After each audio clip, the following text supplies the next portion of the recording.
शिवसेना गुंडे विचारधारा की एक पार्टी है। वो इसी की धमकियों से अगर हिम्मत है, अगर मेरा कुछ है, तो मुझे आज ही जेल के पीछे डाल दीजिए। वहाँ हमारे सांसद थे पहले अड़सुल साहब, तो उन्होंने इनके ऊपर केस दर्ज की हुई है, केस की है। इनके जात का जो सर्टिफिकेट है वो कुछ गलत है, क्या है, जो भी चल रहा है वो कोर्ट में चल रहा है। उसको लेकर वो बार बार जब भी वक्तव्य करती है तो हमारे आदरणीय उद्धव जी ठाकरे साहब को अवमानित करती रहती है। नमस्कार, इन खबर में आपका स्वागत है। देश के सबसे बड़े उद्योगपति मुकेश अंबानी के आवास एंटीलिया के बाहर विस्फोटकों से भरी कार, उसके बाद सचिन वाजे की गिरफ्तारी, मनसुख हिरेन की हत्या और 2 गिरफ्तारियां, फिर परमवीर सिंह जो मुंबई के कमिश्नर रहे उनकी चिट्ठी, उनका सुप्रीम कोर्ट में याचिका दायर करना और महाराष्ट्र की उद्धव सरकार का हिल जाना। इससे अब आगे की बात, मुंबई में जो कोलाहल है उसका असर दिल्ली तक हुआ है। दिल्ली चूंकि पार्लियामेंट का सेशन चल रहा है, इसलिए ये पूरा मामला संसद में भी गूंजा। अमरावती से सांसद हैं नवनीत राणा, निर्दलीय सांसद हैं, बोलती हैं, खूब बोलती हैं, बेबाक बोलती हैं, शिवसेना के खिलाफ खूब जम के बोलती हैं। उन्होंने संसद में मसले को उठाया और सांसदों ने भी, बीजेपी के सांसदों ने भी उठाया, लेकिन हो गई लड़ाई नवनीत राणा और शिवसेना के सांसद अरविंद सावंत में। अब सुनिए पहले कि नवनीत राणा से कि आखिरकार हुआ क्या था। और अंबानी के घर के बाहर जो स्कॉर्पियो में जेलेटिन मिल रहा है, उसमें 20 स्टिक जेलेटिन के मिल रहे हैं। फिर मनसुख हिरेन उसका कंप्लेन करता है, वो कंप्लेन सुनते नहीं है। सचिन वाजे का फोन आने के बाद मनसुख हिरेन की कंप्लेन ली जाती है कि उनकी गाड़ी चोरी गई है। उसके बाद उनकी कंप्लेन दर्ज होती है। फिर जो व्यक्ति उसकी इंक्वायरी कर रहा है, उसकी डेड बॉडी इंक्वायरी करने, जो इंक्वायरी में आया है उसकी डेड बॉडी खाड़ी में मिलती है। उसी व्यक्ति को उसकी जवाबदारी देते हैं जो इसका हत्या करता है, सचिन वाजे। 17 साल सस्पेंडेड जो अधिकारी रहा है, 17 वर्ष जो वो सस्पेंड एक अधिकारी घर में बैठा था, उस समय में वो किसके लिए काम कर रहा था? 17 सालों से वो उद्धव ठाकरे जी के लिए काम कर रहा था, मातोश्री पर। एज ए उनका घर में काम करने वाला उस तरीके से वो काम कर रहा था। और जितनी वसूली पूरे महाराष्ट्र में होनी थी, उसकी वसूली पूरे मुंबई की वो सचिन वाजे करते थे। और ऐसे जैसे उद्धव ठाकरे की सरकार और ये चेयर पे आए, उसी दिन उन्होंने परमवीर सिंह को फोन करके कहा कि सचिन वाजे को रीज्वाइनिंग करनी है, किस बेस पे आप करोगे, उसको ज्वाइन करके लेना। और इंपॉर्टेंट डिपार्टमेंट क्राइम यूनिट उनको देना है, उसका हेड बना के उनको दिया। और ये पूरे सब्जेक्ट में किसी को मार डालना, 100 करोड़ की वसूली अगर महीने की करते तो पूरे महाराष्ट्र में चिट्ठा देख लीजिए कितने करोड़ों की वसूली वो कर रहे होंगे। जब इस पे मैंने सदन में बात की और रियल चीजों पे बात की, जो मुझे संविधान ने अधिकार दिया है, जो मेरे लोगों ने मुझे चुन के यहाँ भेजा है, उनके अधिकार के अनुसार मैंने वहां पे बात रखी, तो इतनी बात रखते बराबर पूरे शिवसेना के अरविंद सावंत जी को ज्यादा मिर्ची लग गई कि नवनीत राणा की बॉडी लैंग्वेज अच्छी नहीं थी। इसके कारण मुझे लगता है बॉडी लैंग्वेज कोई मुझे पुरुष बताएगा कि हाउ आई शुड स्पीक, मुझे किस तरीके से बात करना है, ये कोई मुझे मेरे मेंबर ऑफ पार्लियामेंट कलीग बताएंगे?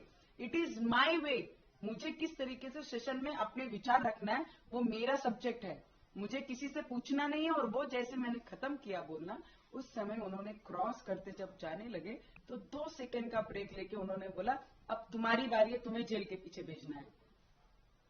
तो थोड़ी देर के लिए तो मैं ब्लैंक हो गई कि इन्होंने क्या कहा। मुझे थोड़ा सा अपने आप में भ्रम हो गया कि मैंने कुछ गलत सुन लिया। तो मैंने पीछे मुड़ के देखा, मेरे कलीग बैठे थे भरत करके, राज्य मंत्री, उनका एरिया डिस्ट्रिक्ट है। उनको पूछा, वेदर यू हर्ड समथिंग? तो ही इमीडिएटली मुझे उन्होंने बोला कि मैंने सुना नवनीत, उन्होंने कहा कि तुमको अभी जेल के पीछे भेजना है। तब मुझे रियलाइज हुआ कि डायरेक्टली हाउस के अंदर मुझे आप थ्रेटनिंग कर रहे हैं, आप मुझे डरा रहे हैं। कि पहले तो मुझे बहुत सारे चिट्ठीज आए उनके तरफ से कि आपका जो चेहरे के ऊपर घमंड है उसके ऊपर तेजाब फेंक देंगे, कहीं घूमने के लायक क्या नहीं रहोगे, ये सब बोला। तो आई वॉज लिटिल, ठीक है, चिट्ठी तक बात है, फोन पे थ्रेटनिंग है, मैंने कंप्लेन की, पुलिस स्टेशन में एफआईआर की है, ओम बिरला जी को दिया। मैंने बोला तब तक के ठीक है, पर हाउस में सबसे पवित्र जगह पे, लोकतंत्र के मंदिर में, जब आप 25 लाख लोगों को रिप्रेजेंट कर रहे हैं, उसमें से आधी पॉपुलेशन महिलाओं की, जिनको मैं रिप्रेजेंट कर रही हूँ, महाराष्ट्र में रहने वाली महिलाओं को मैं आज केंद्र में आके, सेंटर में आके उनको रिप्रेजेंट कर रही हूँ।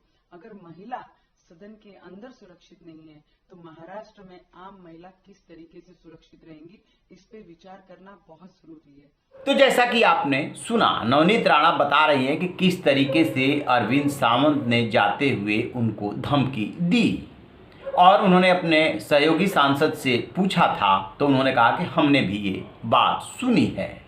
और वो बोल रही हैं कि शिवसेना गुंडों की पार्टी है और मैं नहीं डरती हूँ और मेरी आवाज़ को कोई नहीं दबा सकता, मैं आवाज़ उठाती रहूँगी। एक मुंबई से 100 करोड़ की वसूली हो रही है तो पूरे महाराष्ट्र की स्थिति का अंदाज़ा लगाइए। जब बारी आई शिवसेना के सांसद अरविंद सावंत की तो उन्होंने खोला कि ये सरासर झूठ है। उनका कहना यह है कि वो बोलती हैं, भैया दादा भी बोलती हैं, हमारी बातचीत भी होती है, लेकिन ऐसी कोई बात हुई ही नहीं है, मैं धमकी देने के बारे में सोच भी नहीं सकता, मैं उन्हें समझाता ज़रूर हूँ। और फिर वो आगे बोल रहे हैं कि दरअसल है क्या कि नवनीत राणा किस लिए दुश्मनी मानती हैं, वो कारण बताते हैं, पहले उनको सुन लीजिए। उनका एक वहाँ अमरावती में उनकी जो जहाँ से वो जीत कर आई है, वहाँ हमारे सांसद थे पहले अड़सूल साहब, तो उन्होंने इनके ऊपर केस दर्ज की हुई है, और वो केस दर्ज करने के कारण वो उस गुस्से में रहती है। केस की है, इनके जात का जो सर्टिफिकेट है वो कुछ गलत है, क्या है, जो भी चल रहा है वो कोर्ट में चल रहा है, उसको लेकर वो बार बार जब भी वक्तव्य करती है तो हमारे आदरणीय उद्धव जी ठाकरे साहब को अवमानित करती रहती है। और ये मैंने इतनी बार समझाया उनको, मैडम आप अच्छा नहीं लगता, बाकी सब बात करो, लेकिन इस तरह से किसी की व्यक्तिगत रूप में लेकर नाम लेकर, आज भी देखो सदन में टोका जाता है किसी का नाम नहीं लेना, नहीं इनका नाम लेकर बात करती हो और रिकॉर्ड पे आता है। तो ये सारी चीजों को देखते हैं तो बुरा लगता है। मैंने कभी जिंदगी में किसी को ऐसे खास करके महिलाओं को धमकाया नहीं, सरासर झूठ बोल सकते हैं लोग, ये भी मुझे अचरज की बात लग रही है। कुछ लोगों को एक स्किल होता है कि बात का पतंगड़ बनाना और पब्लिसिटी करके लेना। उनकी सारा जो जीवन जो है पिछले 1-1.5 वर्ष का, वो आप देख लीजिएगा, वो हर चीज को बात का पतंगड़ बना के पब्लिसिटी करके लेती है। तो जैसा कि आपने सुना, उनका कहना है कि जिस अमरावती से वो सांसद बन करके आई है, वहां पर शिवसेना के सांसद हुआ करते थे, उनके कास्ट सर्टिफिकेट को लेकर के उन्होंने मुकदमा दायर किया हुआ है, जिसको लेकर के वो दुश्मनी का भाव मानती है। वो कोर्ट से डिसाइड होता रहेगा, उसमें हमें कुछ नहीं कहना है, लेकिन जब भी वो बोलने के लिए खड़ी होती हैं तो हमारे जो नेता हैं उद्धव ठाकरे और शिवसेना, उसके लिए वो अनाप शनाप शब्दों का इस्तेमाल करती हैं, जो कि अच्छा नहीं है। फिर बात ये आई कि क्या आपने या आपकी पार्टी ने चेहरे पे ऐसे उनके एसिड डालने की धमकी दी, तो उन्होंने कहा कि मैं ऐसा सोच भी नहीं सकता, और जब जो कोई ऐसा करेगा उसके मैं खिलाफ नवनीत राणा के साथ रहूँगा। खैर ये नेता लोग हैं, वो अपने हिसाब से बयानबाजी करते हैं, अंदर कुछ होता है बाहर कुछ होता है, लेकिन अब ये लड़ाई जो है बढ़ चली है और शांत होने वाली नहीं है, क्योंकि उद्धव ठाकरे सरकार इसको लेकर जा भी सकती है। तो आप रहिए ना बेखबर, देखते रहिए इन खबर। Thank you.